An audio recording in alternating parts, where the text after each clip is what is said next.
En este 24 de marzo de 1987 se cumple el 7º aniversario de la muerte, el holocausto, el martirologio, para ser exacto, de Monseñor Óscar Arnulfo Romero.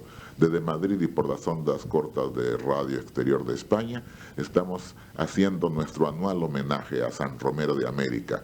Este homenaje se inició con una Eucaristía en la iglesia de Nuestra Señora de la Paz, en el barrio popular de Valleca de Madrid, y la consagración la celebración estuvo a cargo del padre José María Díez Alegría, con otros cocelebrantes cuya palabra ya hemos escuchado. Ahora queremos entrevistar al padre Díez Alegría sobre la figura, la presencia de Monseñor Romero y la solidaridad de los vecinos de España con la causa de Centroamérica. Sus saludos para nuestros oyentes de Iberoamérica, padre Díez Alegría. Bueno, un saludo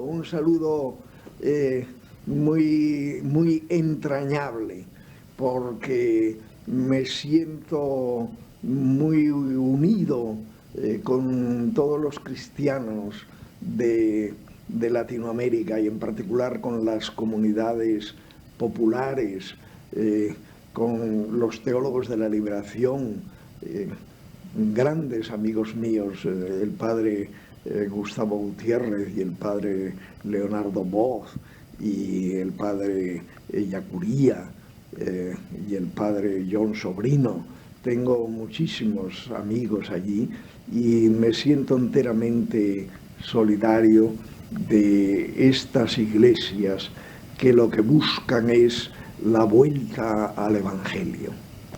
Justamente de esta vuelta al Evangelio recogemos un mensaje crucial del padre, el Monseñor Romero, cuando, sabiendo lo inminente de su muerte,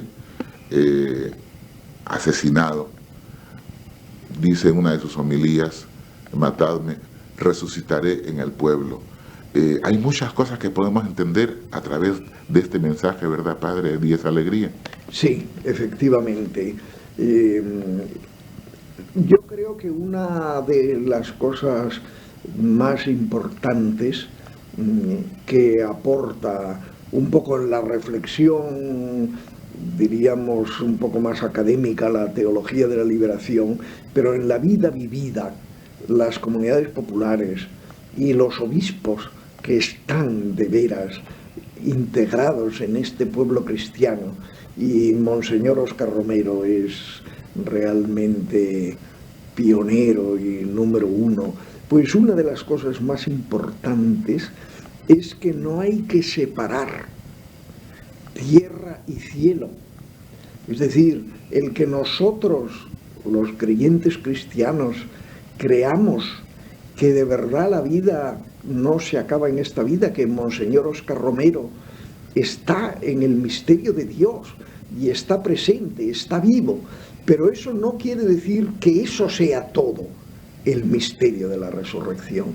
El misterio de la resurrección, que lo abre Jesucristo, es que el que resucita está en el misterio de Dios, pero está también en esta tierra con la continuación de su testimonio, de su obra, porque además el Espíritu de Dios es un poco el puente entre el allá y el acá, y el Espíritu de Dios está en plenitud en Monseñor Óscar Romero, allí en el corazón de Dios, podríamos decir, y ese mismo espíritu, que es el espíritu de Jesús, está aquí en las comunidades de base, está aquí en los que siguen aquí luchando por la justicia, como dijo también otra vez Óscar Romero, eso tan grande de que las casas puedan ser para los que hacen las casas y la comida puede ser para los que sudan sembrando esos trigos y esos alimentos. Eso es resurrección, y lo otro también es resurrección. Y el Jesús que murió asesinado también, porque fue un asesinato legal, el asesinato de Jesús, el proceso de Jesús, ese Jesús que está vivo, sigue vivo aquí clamando que se dé justicia y fraternidad entre todos, empezando por los más pobres, por los más oprimidos. Eso es el Evangelio. pero también es la opción preferencial por los pobres que encontramos en el Concilio Vaticano II. Y yo quisiera preguntarle, Padre Díez Alegría, Monseñor Romero parece que ha tenido unas angustias tremendas porque él no había comenzado con esta entrega total de cuerpo y alma a la causa de los pobres. En él ha habido casi, podríamos decir, una conversión como la que hubo en Bartolomé de las Casas. Y estas cosas me parece que no ocurrían ya en estos últimos siglos. Y a partir del Concilio Vaticano II están ocurriendo. Les cito, por ejemplo, al padre Pedro María Casaldáliga en San Félix de Araguaia, Brasil, que en algunas oportunidades ha declarado de que él no cree que lo vayan a matar porque sería demasiado honor del cielo para su pobre vida. Estas palabras nos están llevando nuevamente a los orígenes del cristianismo. Así se hablaba cuando Cristo acababa de ser crucificado. Sí, sí, exactamente. Yo creo, por eso yo creo que el Concilio Vaticano II no es una estación de término, sino es una estación de salida. Yo creo que el Concilio Vaticano II desbloqueó muchas cosas e hizo posible esas conversiones como la de Monseñor Óscar Romero. Pero el Concilio Vaticano II no es ya esas conversiones, sino una puerta abierta que hace posible esas conversiones. Entonces, Monseñor Óscar Romero, lo que sí era un hombre muy humilde, era un hombre muy piadoso, con piedad evangélica, y era un hombre, había hecho una opción preferencial por los pobres, pero un poco en el terreno del yo-tú, en el terreno de la beneficencia, en el terreno del hablar, de estar abierto. No había sacado las consecuencias macrosociales y las consecuencias de tipo estructural que se derivan de esa opción. Entonces, cuando él llega allí a San Salvador, pues efectivamente, incluso él, según mis noticias, llevaba ciertos prejuicios contra los sacerdotes, diríamos, más de avanzadilla, diciendo que se metían demasiado en política, etc. Pero en cambio él lo que sí hizo fue acercarse a la gente y dejar que las puertas del arzobispado estaban abiertas a los pobres que venían a hablar con él. Esa fue una base. Y entonces ya la experiencia de ver toda la complejidad de la opresión del pueblo, pues le fue despertando. Y entonces es un hombre que la posición a que él llegó era una posición profética, yo creo que muy análoga a lo que representa Jesucristo, ¿verdad? Porque él en el plano técnico y en el plano de un liderazgo político no entró en política, pero claro, su manera de criticar desde el Evangelio la realidad social tenía una carga política tan grande que lo mataron precisamente. Estas homilías, como las famosas homilías, ya históricas homilías de Monseñor Romero, están siendo parte importantísima en la Eucaristía. Si usted me permite, yo me he emocionado, como todos, con las homilías de usted, Padre Díez Alegría. La homilía ha formado parte siempre de la Eucaristía, pero ¿qué está pasando con la trascendencia que adquiere la homilía en estos últimos años? Pues mire, yo creo que pasa una cosa que quizás simplificando un poco, pero yo la suelo decir así. El Evangelio, porque la homilía fundamentalmente es una lectura de la Biblia, del Antiguo y del Nuevo Testamento, pero desembocando siempre en el Evangelio. Entonces, realmente, ¿qué es lo que pasa? Que, ya digo, simplificando un poco, pero podemos decir que la Iglesia quedó un poco en poder de los ricos, en poder. porque la Iglesia institucionalmente a través de los siglos más bien se enriqueció, y luego pues los teólogos son profesores, son gente por lo tanto que un poco sociológicamente pues quedan integrados en clases un poco elevadas. Bueno, entonces efectivamente ese condicionamiento social hizo que no se pudiera entender la verdadera carga del Evangelio, postulando una igualdad grandísima, una fraternidad profunda,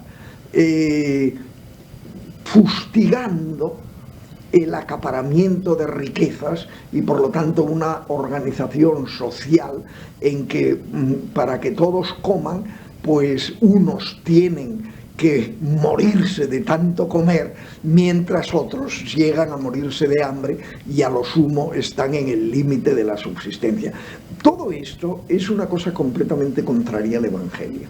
Pero claro, el hecho de que los que, por decirlo así, administraban el Evangelio estuvieran socialmente comprometidos más bien con las clases poderosas, pues hacía que ponían unas especies de filtros delante del Evangelio, y entonces no dejaban pasar, si queremos hablar así un poco humorísticamente, los rayos infrarrojos, sino solo los rayos ultravioleta, ¿verdad? Y entonces efectivamente esa opción preferencial por los pobres ha hecho que se vuelva a leer el Evangelio como lo decía Jesucristo, porque Jesús estaba entre los pobres y él al final terminó por el conflicto con las clases poderosas, de riqueza, de poder político, hasta de poder religioso, de superioridad.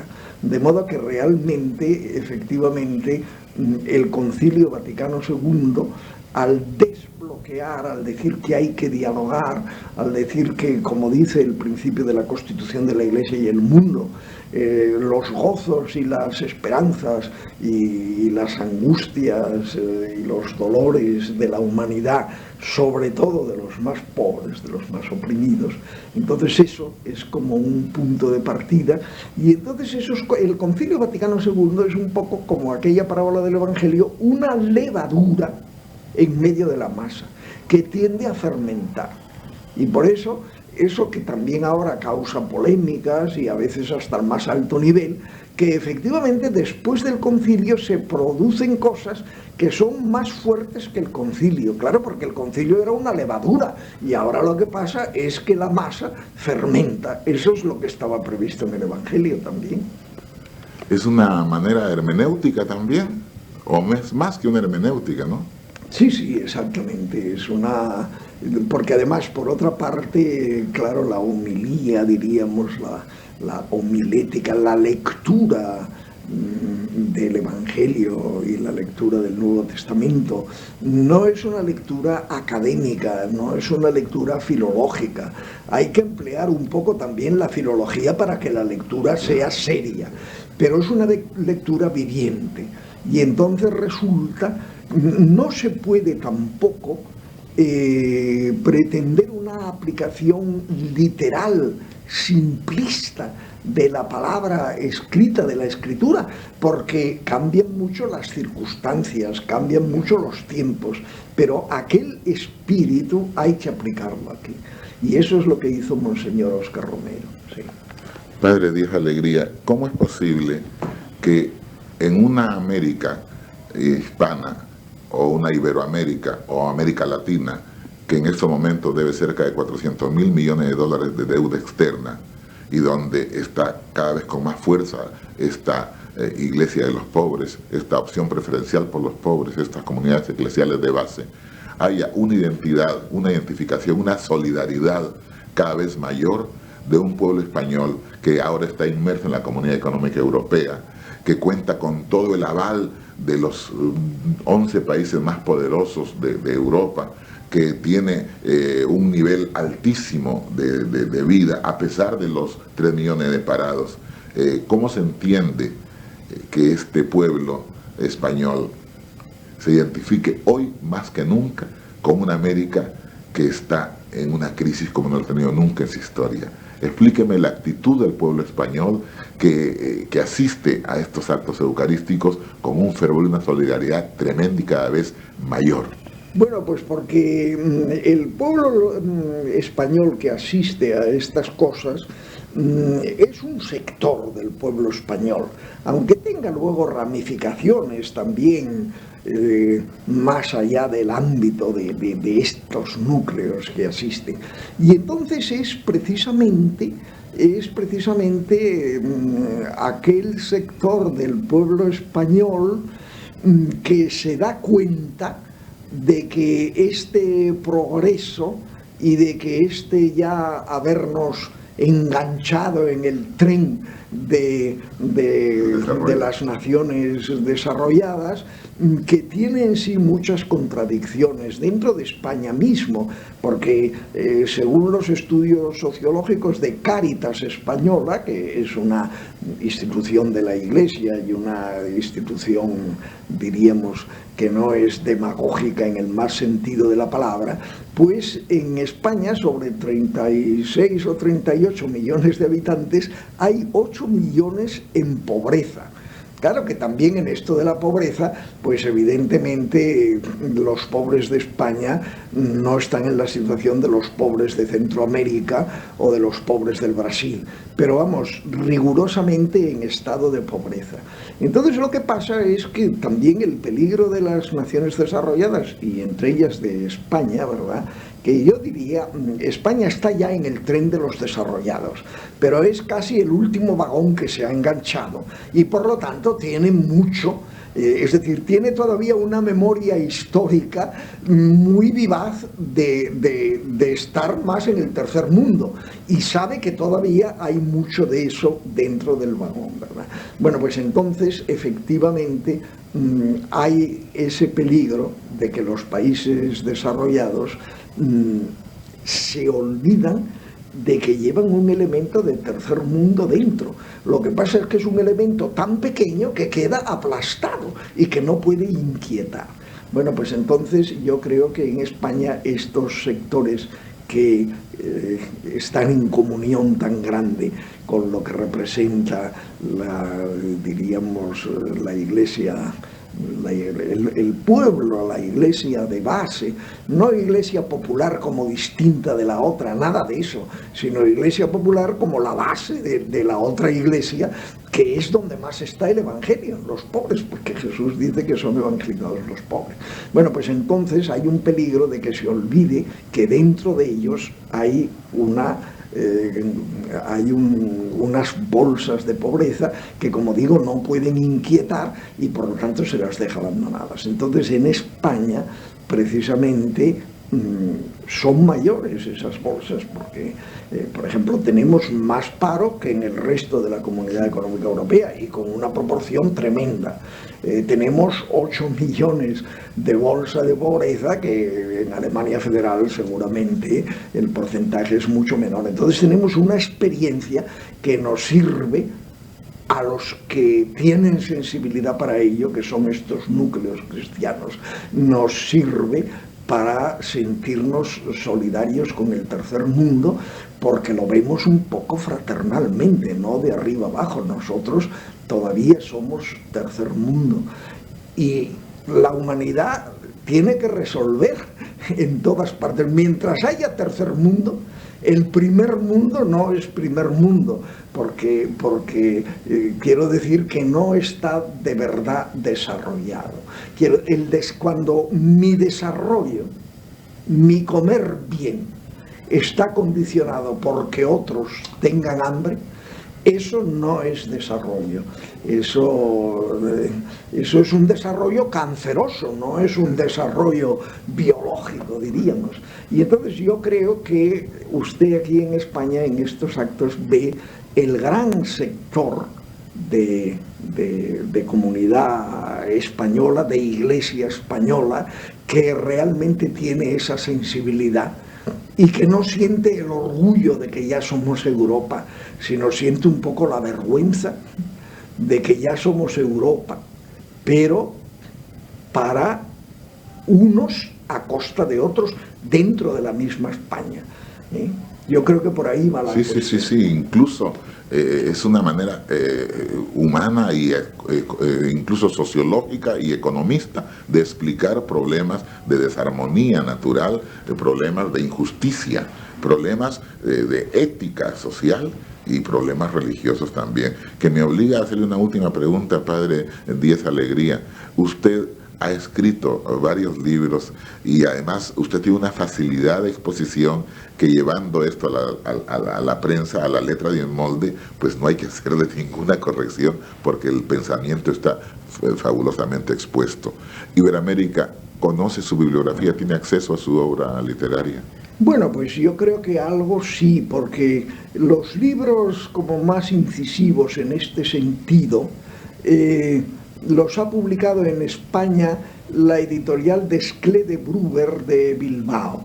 Y entonces esa editorial es una editorial que siempre ha tenido bastantes relaciones con Latinoamérica, de modo que mis libros han tenido en Latinoamérica. Lo que pasa es que en general la difusión de los libros es siempre una dificultad, ¿verdad? Porque hay también allí una especie, las multinacionales, ¿verdad? Y las editoriales, sean católicas o no católicas, etcétera, las editoriales que no son esa media docena de multinacionales, pues efectivamente difunden, pero como pueden, ¿verdad? Y los distribuidores también son otro problema. ¿Podría darnos algunos títulos para nuestros oyentes de Iberoamérica? Bueno, yo claro, yo ya soy un jubilado, yo ya soy, porque tengo 75 años y ya estoy bueno, pero de modo que ya mis libros están incluso agotados, ¿verdad? Pero vamos, el libro mío que tuvo más impacto fue uno que se llama Yo creo en la esperanza. El credo que ha dado sentido a mi vida. Yo creo en la esperanza. Porque efectivamente la publicación de ese libro pues no fue agradable para el Vaticano. En fin, y yo era profesor en la Universidad Gregoriana de Roma, que es una universidad que depende muy directamente del Vaticano. Entonces yo tuve que dejar mi cátedra, ¿verdad? Y eso produjo un cierto impacto periodístico, y entonces la gente se enteró de que existía ese libro, y entonces de ese libro sí se han vendido más de 120.000 ejemplares, que en el mercado del libro español, para una obra no de imaginación, sino de ensayo, de religión, etcétera, es un caso casi único, ¿verdad? Luego, pues, el último que publiqué es La cara oculta del cristianismo, que es también hacer ver cómo el cristianismo real traiciona múltiplemente al Evangelio, ¿verdad? Y por tanto está llamado a convertirse eso.